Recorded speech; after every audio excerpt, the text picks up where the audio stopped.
गुरु तेग बहादुर जी का अपना पंथ था, सिख पंथ। और सिख धर्म की जो शुरुआत हुई थी वो हिंदू धर्म में ब्राह्मणवाद, जिसको हम मनुवाद भी कहते हैं, उसके खिलाफ हुई थी।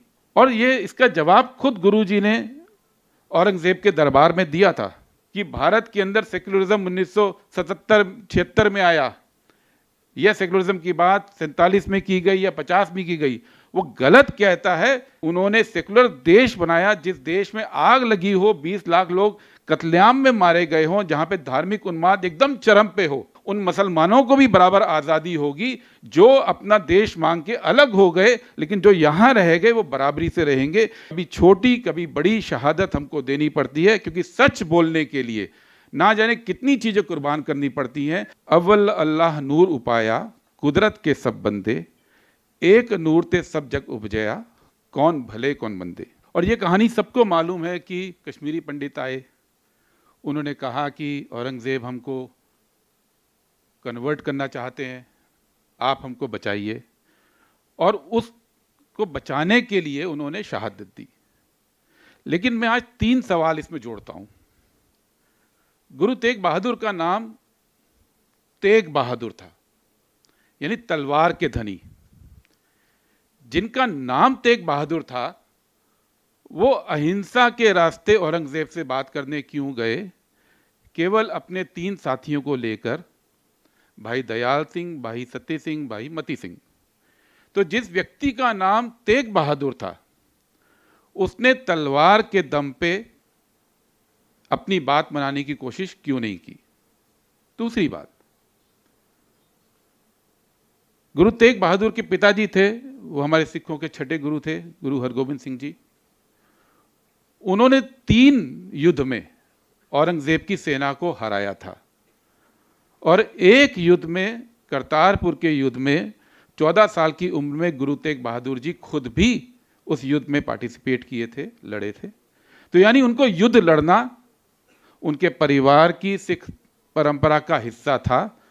तो ऐसे व्यक्ति जिनके पिताजी की फौज ने औरंगजेब को 3 बार हराया, वो पैदल चलकर अहिंसा के रास्ते पर फिर से बात करने क्यों गए? ये एक सवाल। तीसरा सवाल, गुरु तेग बहादुर जी का अपना पंथ था, सिख पंथ। और सिख धर्म की जो शुरुआत हुई थी वो हिंदू धर्म में ब्राह्मणवाद, जिसको हम मनुवाद भी कहते हैं, उसके खिलाफ हुई थी। ब्राह्मणवाद जिन वैल्यूज़ को बढ़ाता था, सिख धर्म उसके खिलाफ शुरू हुआ था।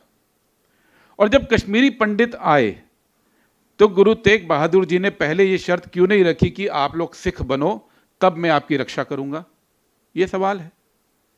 उन्होंने ये क्यों नहीं कहा कि भाई मैं आपके जो ब्राह्मणवाद के वैल्यूज़ हैं उससे मेरी सहमति नहीं है, मेरा धर्म तो उसके खिलाफ खड़ा है, तो मैं आपकी रक्षा क्यों करूं? उन्होंने कभी भी कश्मीरी पंडितों को सिखिज्म या सिख में कन्वर्ट होने के लिए नहीं बोला। और आज तक कश्मीरी पंडित हिंदू हैं, आज तक भी। तो ये 3 सवाल बड़े इंपॉर्टेंट हैं, क्योंकि इस सवाल के अंदर वो जवाब छुपा है कि उन्होंने शहादत क्यों दी। और ये इसका जवाब खुद गुरु जी ने औरंगजेब के दरबार में दिया था। औरंगजेब के दरबार में जुलाई 1675 के अंदर जब उनको गिरफ्तार कर लिया गया और उसके बाद 4 महीना उनको जेल में रखा गया, और उनको जब औरंगजेब के दरबार में लाए गए तो उनसे जो औरंगजेब के काजी थे अब्दुल वहाब बोरा, उनको जिम्मेदारी दी गई बातचीत करने के लिए। और ये रिकॉर्डेड है, उनकी साखियों में रिकॉर्डेड है। और जब बातचीत कहीं पहुंची नहीं तो फाइनली 3 उनको चॉइस दी गई काजी बोरा द्वारा। एक, कि आप कोई चमत्कार करके दिखाओ जिससे साबित हो जाए कि आप एक रूहानी ताकत हो, हम आपकी बात मान लेंगे। दूसरा, अगर आप चमत्कार नहीं कर सकते, रूहानी ताकत नहीं हो, तो इस्लाम कबूल कर लो। और तीसरा, अगर आप ये दोनों बात नहीं मानते तो अपना बलिदान देने के लिए तैयार रहो। तो गुरु तेग बहादुर जी का उस समय जवाब ये था कि सिख धर्म में चमत्कार दिखाने पे मनाही है, क्योंकि हम ईश्वर की सत्ता में दखल नहीं देते। सिख धर्म में चमत्कार दिखाने पे टोटल मनाही होती है, तो उन्होंने कहा मैं चमत्कार हम नहीं दिखाएंगे। और दूसरी बात उन्होंने कहा कि मैं इस्लाम कबूल नहीं करूंगा, इसलिए नहीं कि मुझे इस्लाम कोई ऊपर रिलीजन या नीचे का धर्म लगता है, और ये लाइन सबसे इंपॉर्टेंट है और जो रिकॉर्डेड है। उन्होंने कहा इस देश की मिट्टी में हर इंसान को अपना धर्म मानने की आज़ादी है और उस आज़ादी को मानने के लिए मैं अपनी शहादत दूंगा। ये बात गुरु तेग बहादुर जी ने औरंगज़ेब के दरबार में कहकर अपनी शहादत दी।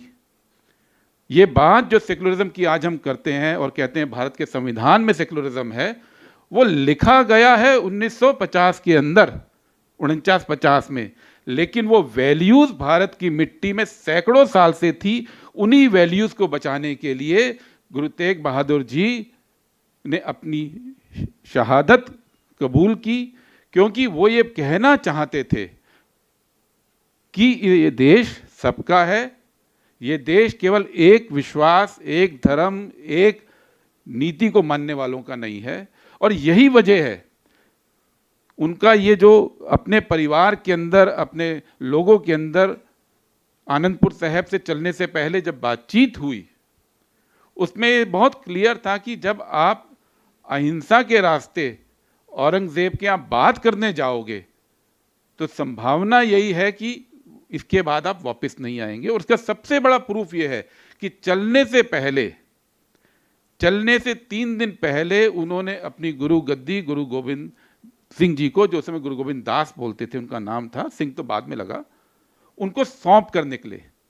क्योंकि परिवार में माता गुजरी के यहाँ, उनके परिवार में उनके जितने सहयोगी थे, उनको ये स्पष्ट था कि आप अगर बात करने जाएंगे तो हो सकता है कि अब वापस नहीं आएंगे, शहादत देनी पड़ेगी। और वो शहादत के लिए तैयार होकर निकले, अपनी गद्दी गुरु गोविंद सिंह जी को सौंप कर निकले, और ये बात कह के निकले कि अगर विचार की बात होती है तो तलवार के दम पे नहीं होती है, विचार की बात बातचीत से होती है। ये भारत की परंपरा है, और उस परंपरा को सबसे ज़्यादा गुरु तेग बहादुर जी की जिंदगी, गुरु तेग बहादुर जी की शहादत डिफाइन करती है।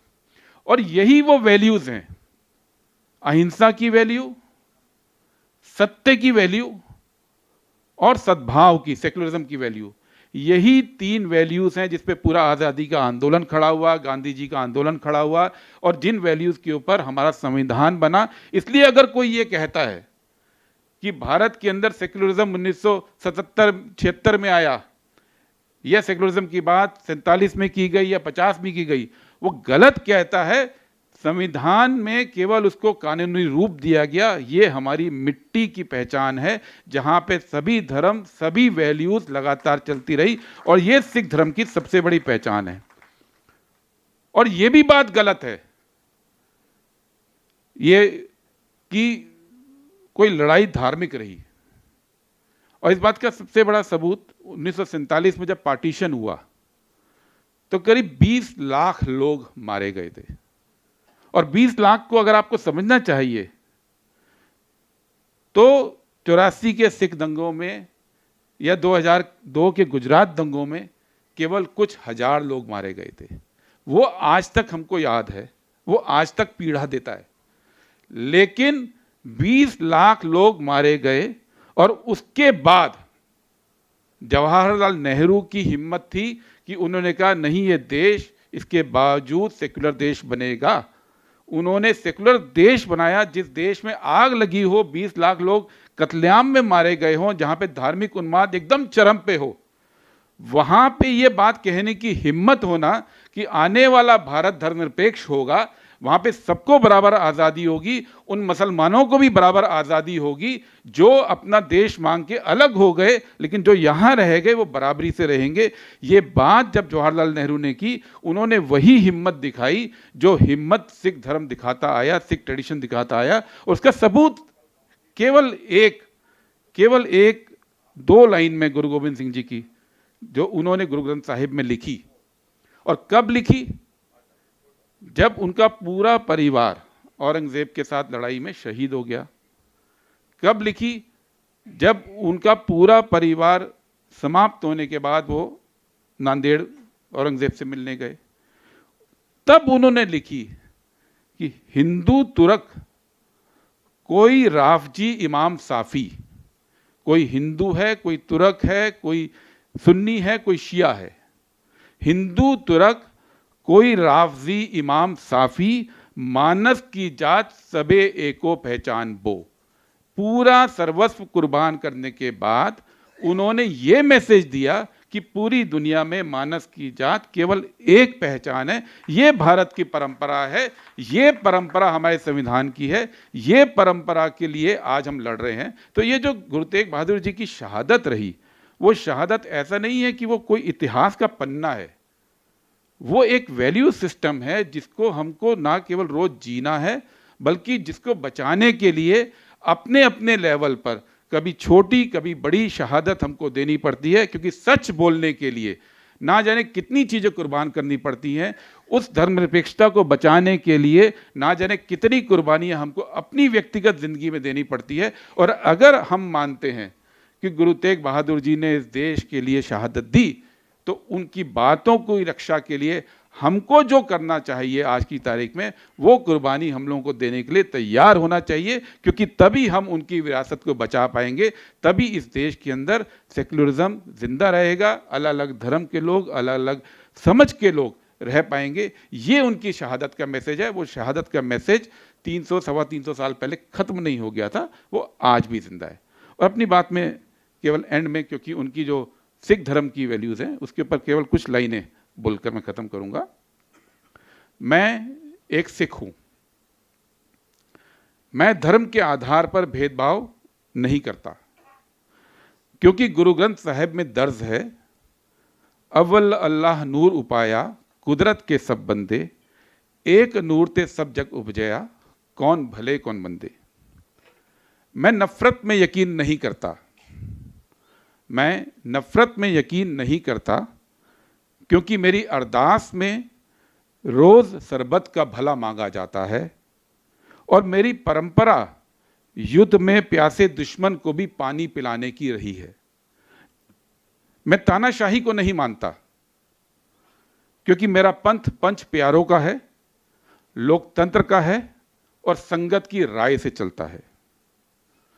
मैं बौद्धिक आक्रामकता के खिलाफ हूं, क्योंकि मेरे गुरु गुरु गोविंद सिंह गुरु चेला के सिद्धांत को मानते थे।